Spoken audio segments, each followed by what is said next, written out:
নয় দেশের আকাশসীমায় ঢোকা নিষিদ্ধ।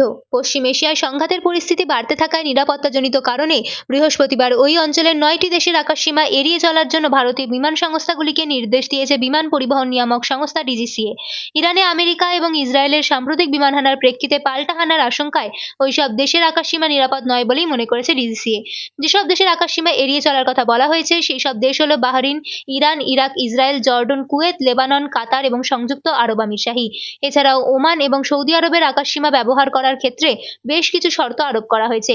ওই দুই দেশে ৩২,০০০ ফুটের কম উচ্চতায় যাত্রীবাহী উড়ানের ওড়ার ক্ষেত্রে নিষেধাজ্ঞা জারি করা হয়েছে। যুদ্ধ পরিস্থিতির অবনতি হলে ওই দুই দেশের আকাশপথেও নিষেধাজ্ঞা জারির আশঙ্কা থাকছে। যুদ্ধে আকাশ প্রতিরক্ষায় যে ধরনের অস্ত্র ব্যবহার করা হচ্ছে তাতে ৪০,০০০ ফুট পর্যন্ত কোনো উচ্চতাই নিরাপদ নয়, জানিয়েছে ডিজিসিএ। পাশাপাশি বিভিন্ন দেশের রাডার ব্যবস্থায় যাত্রীবাহী উড়ান চিনতে গিয়ে ভুল হওয়ার আশঙ্কাও রয়েছে।